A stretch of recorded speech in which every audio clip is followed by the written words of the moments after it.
that we don't do. Covers, and I got to do something different.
Yeah, I mean, the I guess the way that I would start with that is, one of the things that we see often on the broker side is on the wholesale broker side is you'll get some Accord apps, or you'll get an application of some kind that just says please see attached, please quote. And ultimately, right from the get-go, I can tell you from our perspective, those are not the our favorite usually. And I feel like can speak for most of us in the space. That's where it really starts is what's the email look like? What is the narrative that's coming in? What is the explanation? Like, is it something that you guys seem excited about? Is it something that you guys know well and you have done the research and see it? And I mean, ultimately, at the end of the day, it is the underwriter's job and brokers in a lot of cases to do most of the underwriting, but it helps from the perspective of, especially if you're looking for something quick, which nowadays we talked about speed. Speed is one of the most important things. Well, the less work that I have to put in, or the less questions I have to ask up front about specific risks, the quicker I can get out to market, the quicker I can get a quote turned around. And so, that's going to be the full submission, which is going to come with, your standard, typically Accord applications, especially in the casualty space. You'll have the supplemental and you'll have the loss runs. And then you want to have a narrative of what the insured is going to be doing. Those things are key. And to kind of tack on to what you guys were talking about before and like what you want to hear from an insured. I mean, the way that I look at it is I want to have as much information as possible so that I can utilize the information that I know is important to a specific underwriter. It just comes down to knowing who you're submitting it to and why you're submitting it to them. Because if I have everything in front of me, every piece of information that I could know about a specific insured, I can then take the information that I know is going to be key and, put aside the information that may not be important to an underwriting perspective, and be able to utilize that. But then also, I mean, especially when it's coming to my side, it's usually going to be a tougher risk. There's usually going to be claims of some kind. And so from that perspective, you want to know every step that they've taken to make sure that this isn't going to be something that continues. And so I definitely, one of the things I hear a lot, especially on my side, is, well, why do they need that information? Or why is it that this information is important? Or why are they looking at my website? Which contractors, very key, because they really want to do everything, which I think all of us understand. I'd love to write every line of business I could under the sun, but it just doesn't make sense from that perspective. You really have to have a focus point. And so, one of the first things I do right from the get-go is I'll go look at a website. Because if I have somebody who comes up who says that they're going to do, they're not doing they're only a residential remodeler, let's just say that from the construction side. And then you go on their website and it's like, oh yeah, we're building new homes, we're building tract homes, we're building condos and townhomes. Well, suddenly I go, wait a second, this is completely different. It happens all the time. It happens all the time. And that's where, and honestly, this is where, going back to the AI side, that's where one of the key piece of advice I give to people is I always suggest you go through an agent to get your insurance. I do not suggest going to the websites where you can get your insurance for super cheap, because you have no idea what you're looking at as insured typically. There are random one-off cases where they do understand a little bit more, but at the end of the day, you should have somebody who's an expert coming into that space to go, hey, I understand that the minimum limits in this state for auto insurance are 100, 300, or whatever. I think it's 100, 300 here. 25. And how long? It's far lower. Okay. I wish it was 100, 300.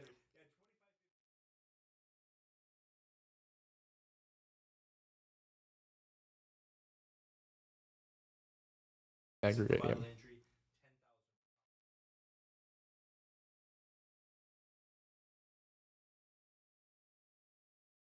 50. 10,000. Yeah. Yeah.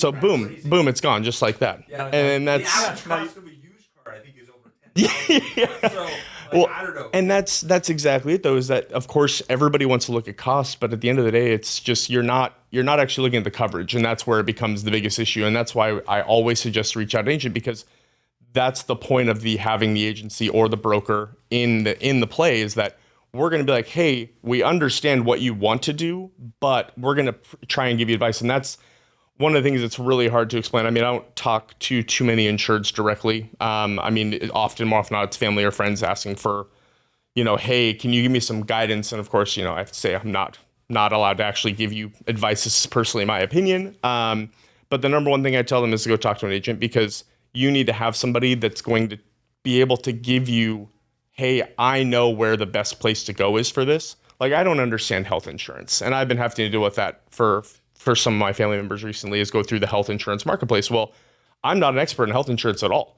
And so I contacted an agent and was like, hey, I have my personal lines with you guys. I'm looking for help with navigating through the insurance marketplace. And even they were like, we don't do that, but we know somebody, and we're able to refer me off to somebody who could help. And a lot of people, I mean, you can go online right now in Washington and get that insurance without looking at anything. You don't need to talk to anybody. Boom, you can buy it just like that. Well, that's great until you do have the exclusions or the limitations in your policy. And then suddenly you're like, oh, well, I didn't know that. Well, it's like, well, you have no one to blame but yourself, unfortunately, at that point, where as an agent, if you're getting that submission in or you're talking to a potential insured, they will be that you go, I need all of the information you can give me so that I can utilize it to make sure that I'm getting you the best possible option that covers everything you're doing. It's also a risk transfer for the.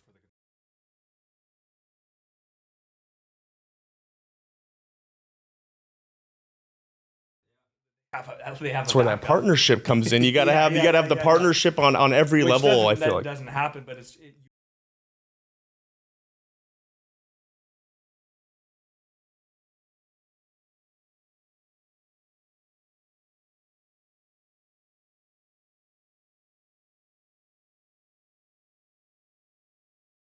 Great.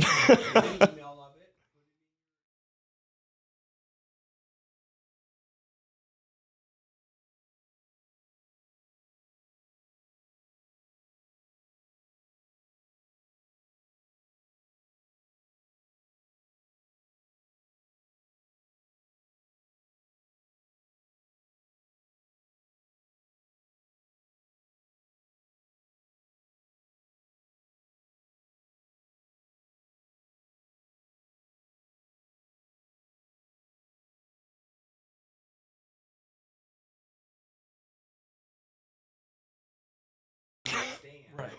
what it is.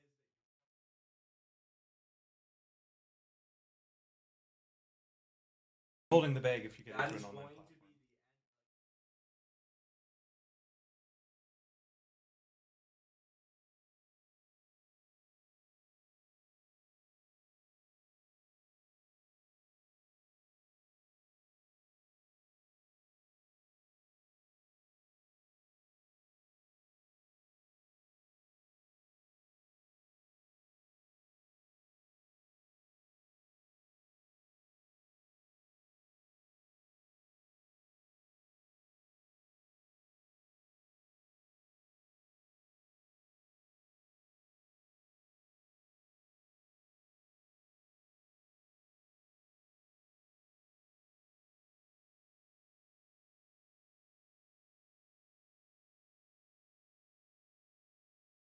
the Yeah, fault. Like, and that sounds harsh. Kind it's of the true though. reality, though, right? If you're not,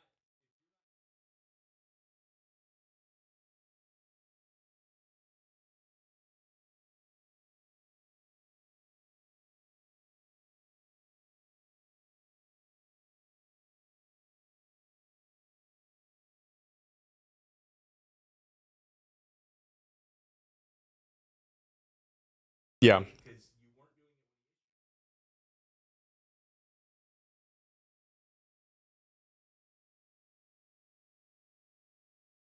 a lot of times this sort of stuff Hmm. is our favorite thing. I told you I wanted to Bring up a we just contractor. Yep. got an audit, so he could talk about this, right? I'm gonna bow out of that one, right? Audits are covering multiple things, right? We're covering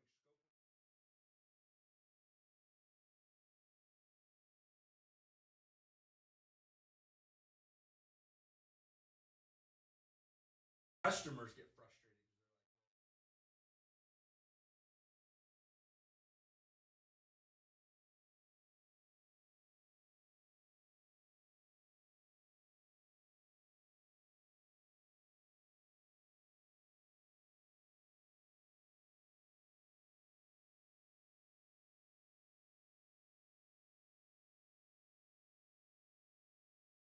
Yeah, no, absolutely, and it's a very common question. All things considered, I see it pretty often. Where and ultimately, what it comes down to is that when you are first writing that policy, it's not for the year prior; it's for the year upcoming. Which, when you're writing that policy, you don't know what the final numbers are going to be, and so you're making an estimation. And that's, I mean, it's key, and I assume it's on even the admitted policies where it states estimated exposure is this, and that's what you are projecting, and that kind of goes back to what Kevin was mentioning, is that you want to know realistically, what are you projecting to do? What is your expectation? Are you looking to grow your business? Are you, those are all questions that you ask at the beginning.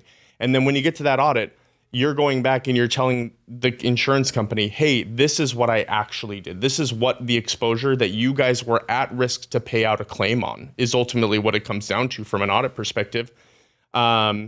And that's where they're going to get into, they're going to ask you questions about the financials. This is where you get into that information that's tougher. But, the financial information, what you had done, they'll ask for, potentially invoices, subcontractors, and certificates of insurance, that whole nine yards, because an insurance company wants to know what they were on as an exposure for the actual year, because ultimately there is a rate on most policies where that's what you paid for. That was the rate you paid per, whether it was per your revenues or per your payroll or per costs, whatever it winds up being.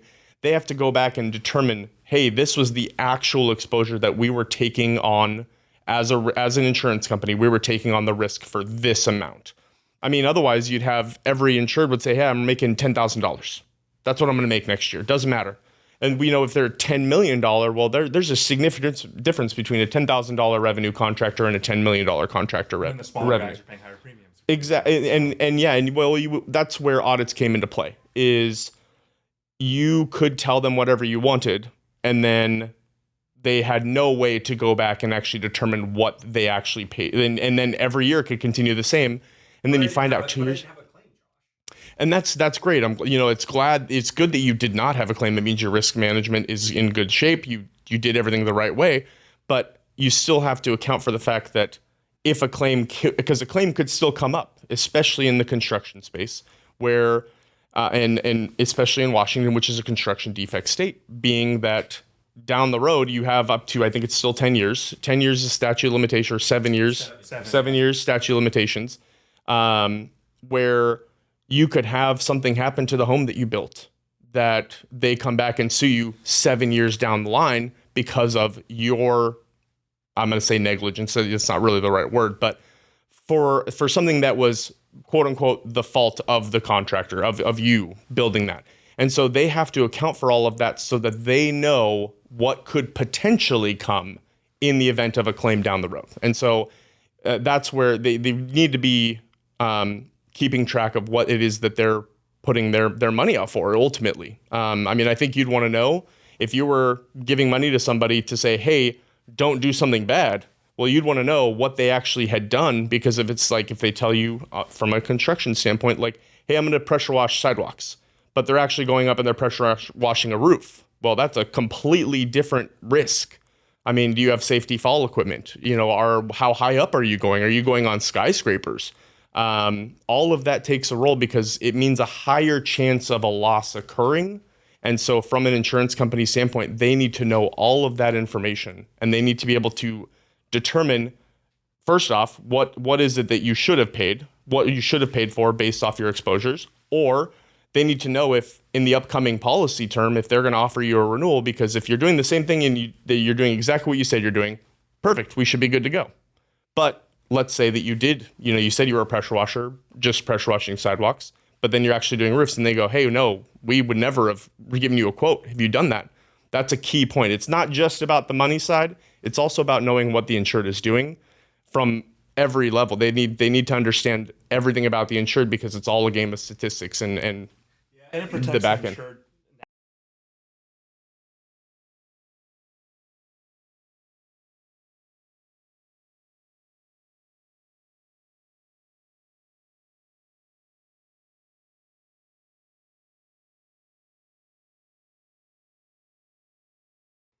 I think Audits, that's audits make sense when you look at it from our.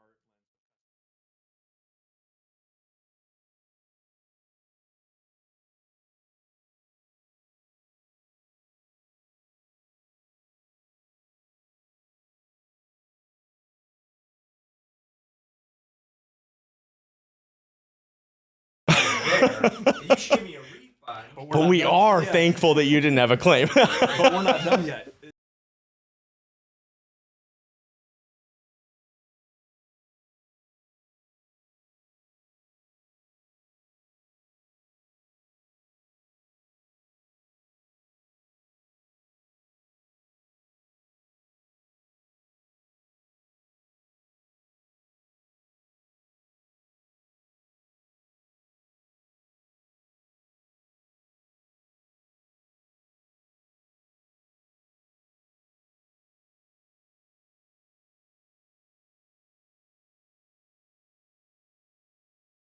So audits make.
We had this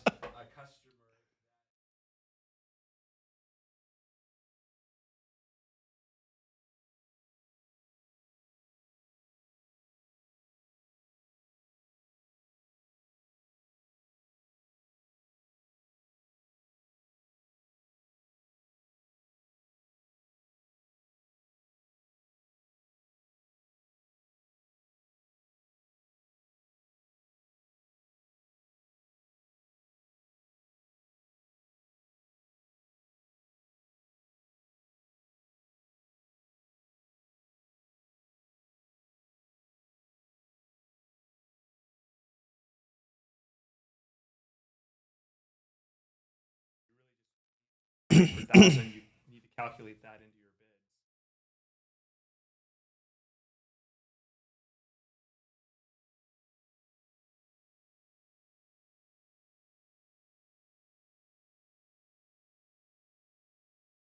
bids. You're going to pay a lot less. And unfortunately, I've seen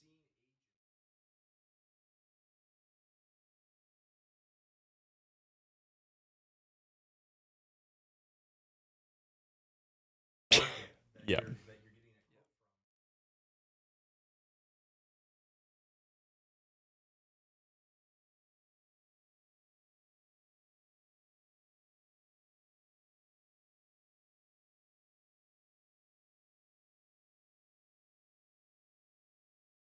Yeah. Like, that's a huge difference. See, and And if you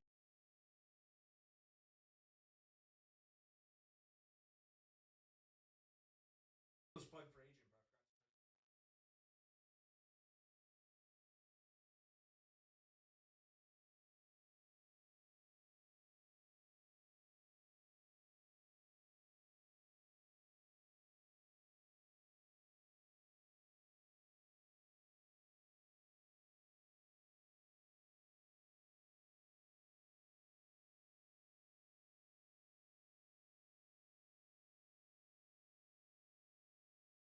I mean, you could There's try. Yeah, I was say, no shame in court. yeah. Well, and you know, that's exactly the perspective I would go into. Is that that's something that I have done on a number of my policies. And honestly, new ventures is another one that comes into a big question of this because a lot of them don't know what they're going to be doing in terms of their revenue. Like they can say, hey, we might do 50,000, we might do 500,000, and so that's where having that expertise and that knowledge, and especially if you're working in the non-admitted space and you're working with a broker that knows, that's something where we can technically we have the ability to negotiate some of that stuff with the carriers that we work with. And you know, one of the big things that I have done with a number of my agents, especially where maybe an insured doesn't know, like, hey, we had a great year last year, but we got a bunch of big projects, we're not actually sure if we're going to keep those up. Well, you know, the number one thing I always say is, well, hey, let's maybe meet in the middle, and then 6 months in, let's have another conversation, because it's a lot easier to negotiate with an underwriter on the non-admitted side, and I'm assuming probably on your guys' side as well, halfway through the policy and say, hey, this insured projected 3 million in sales for the full year, but they're actually already over that at 6 months. Well, now you can go back to an underwriter and be like, hey, this is what's going on. Let's talk about rate. Let's have a conversation to try and avoid that. Whereas most people, and I see it with not only agents, but insureds too, contractors in particular, because they're busy. So they sometimes forget or don't worry about their insurance except for once a year at their renewals. It's a lot harder to negotiate something at audit and at the expiration of a policy than it is to negotiate it halfway through. But then it also plays a role with the renewal process, and that's where, you know, the experts on the wholesale broker side, that's where you're going to see, and that's one of the things that I feel like is a lot less common. I don't see it as much, where they're using the renewal as leverage with a carrier to get a lower rate on whether it's on an audit or on an upcoming policy term, where you say, hey, you know, they did twice as much as they did. If you can give me some rate relief on the audit, maybe, you know, we can convince them to make sure that they renew it with you. And, you know, it's not bribery. It's just, hey, let's make a deal. That's the whole goal of insurance, is we need to find what's going to work for both sides of the aisle. Or, you know, sometimes in my case, it might be three parties involved just because I act as an intermediary. But it's something that I think is very important to have that expertise when you're doing that type of stuff. And it's why it's so hard, I think, for some newer brokers and newer agents in the space to be able to really jump into, especially those contractors that may fluctuate from year to year and not knowing maybe what they can do. And so having, you know, people like you guys, people like myself, who can come in and say, hey, we will help you. We will guide you through what the steps are going to be here to make sure we're saving them on an audit. They're not going to be super angry with everyone involved. They're not going to hate insurance forever after this. And that's been a really big way for me to keep some of those larger audits, because ultimately I assume there was still a decent sized audit, or there will be on the one you're talking about. But at the end of the day, if we can mitigate it by even 50%, well, hey, we've saved you for now $45,000-$50,000 just by the aspect of our expertise and our knowledge and being able to work with our relationships with either the broker or the underwriter or whatever it might be. So Very Yeah. key. Yeah, I mean, almost another plug. But I mean, the other, like, just for minimizing audits too.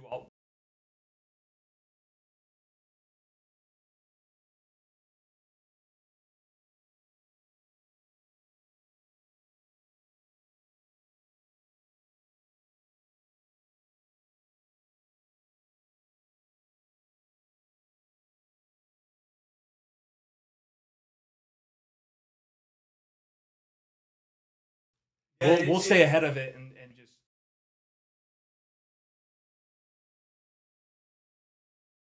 later if you don't. It also gives you a touch point. I mean, it gives you a touch point with these insureds, or in my case, with my clients, with my agents and my retail brokers, where it gives me an opportunity to have a conversation like, hey, how are things going? You know, is there anything else I can help you with? And I mean, how many insureds do you guys have where they don't just own one business, they might own multiple? Or, hey, you know, maybe you help them with their personal lines and you have a conversation 6 months in, oh, hey, yeah, can you help me with my business now too? So I think it's got multiple facets of positive aspects of being able to do that.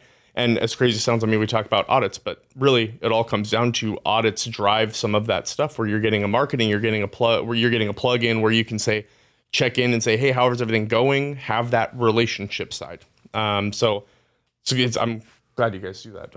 I knew you did, but I do the same thing. So, and it's a great thing to have.